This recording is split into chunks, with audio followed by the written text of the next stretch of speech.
Hey, what's up? Back again. That first bass note hit me in the chest, and I was just like, there's no way that's 2/8. MBE Enclosures has his own YouTube channel, and this guy is an animal when it comes to designing boxes.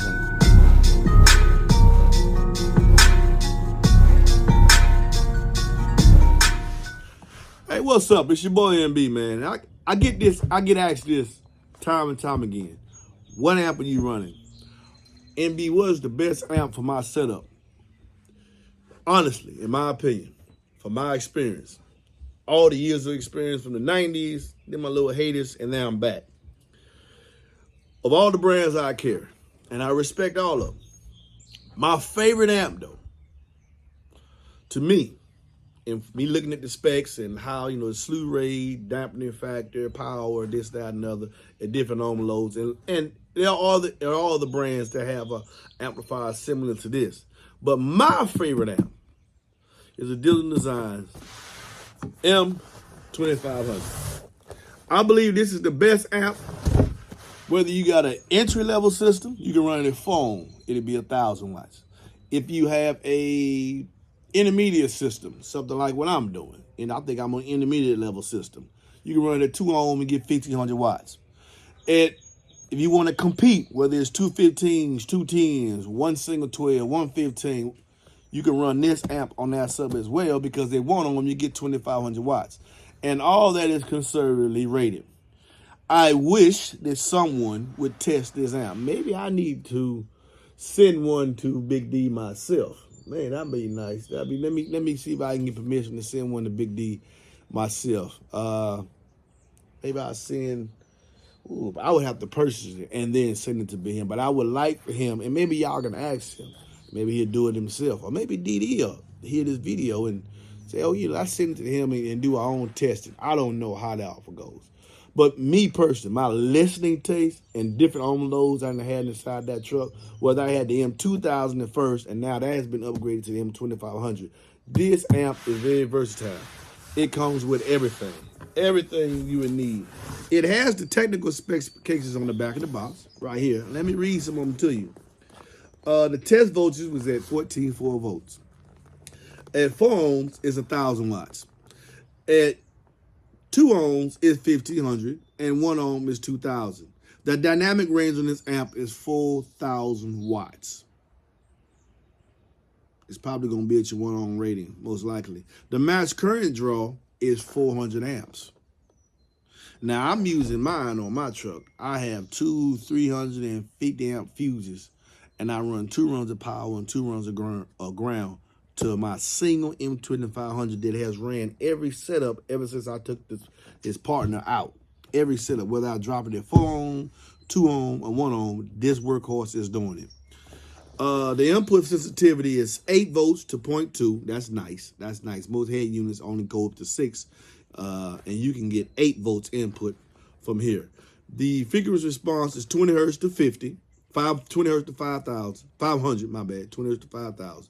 The signal noise ratio is 97. That's greater than 95, which is pretty much the industry average. The dampening factor is greater than 400 at 1 ohm.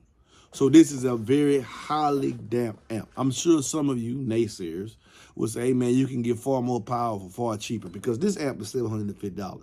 You get it from a dealer, sometimes you get a little price point, a little price difference coming out, myself included.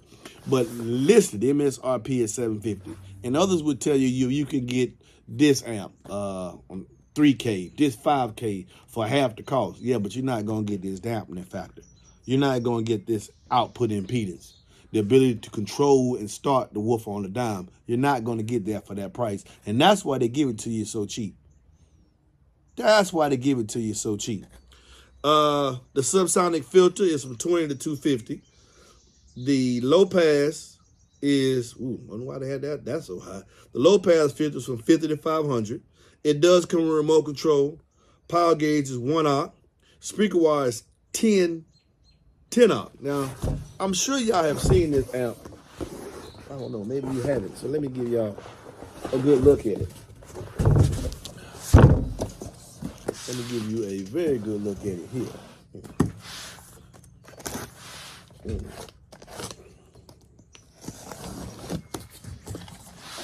This is what MBE runs. This is his favorite amp.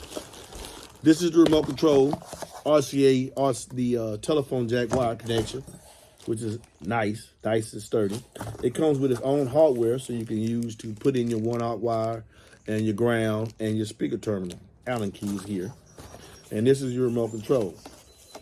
Very nice remote. Let me see if I can get this out for you.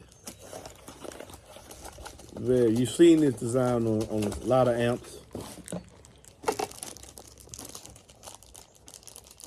It's got a nice, sturdy plastic housing, and this amp comes with a clip. Do you know this amp comes with a clip indicator? So it's very easy for you to set it yourself. Even if you don't have an SMDD1 distortion detector or the multimeter, you can use your own headphone and the 4-Hz test tones and flatten everything. And this amp will tell you if it's clipping or not. Right off the remote control. It tells you the voltage that's coming in the amp, whether you clip it or not, and it has a very smooth resistance potentiometer. I like that. I like that much. Like I said, I have no complaints. I have no complaints on this amplifier at all. I only run an entry-level system. You always start that. You don't need 1,000 watts. You're going to get significantly more than 1,000 watts. But what's going to happen as you play over a period of time, you're going to get used to that, possibly. Then all you have to do is buy new speakers. You don't have to buy a new amp. You can take this amp to 1,500 watts. It's only 500 watts more. Remember, I said conservatively rated. It's got a nice small footprint. Nice, very small footprint. With all your power wire controls, power and ground on one side, remote on one side, and all your ways of manipulating the signal on the opposite side. Nice. What is the dimensions? I said they have the dimensions listed. It is in inches, 9 by 9 by 3. 9 by 9 by 3 roughly. It can fit anywhere, particularly in a truck. Behind the seat of a truck, F-150, Chevy, or Ram, the new 5th gen Rams, right behind the seat. Boom, small footprint. Now I suggest, so you can get more power out of it, because it's not regulated, so you get more power out of it.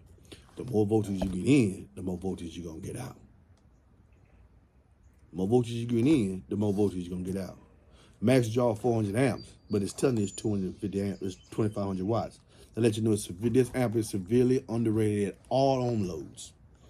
This is the amp that I recommend, whether you have an entry-level system, intermediate level system, even a competition system.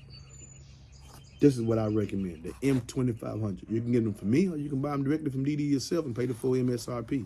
It's your choice. But this is the amp of choice, the MBE Rex, for any SQL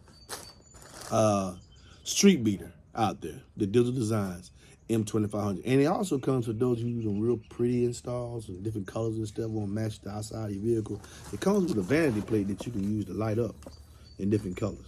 I can see that as well. Now, you have to get the vanity plate strictly from a dealer. So get at me at 404-694-4818 and know that every system, every 8-inch subwoofer that I test in that vehicle is getting powered by this amp right here, this workhorse, the M series from Digital Designs. Proven performance for years now, for years. And if you do have any problems with it and it's on the warranty, you can send it right back to DD and they repair it or replace it. Take all your confusion out, even if you buy from a dealer.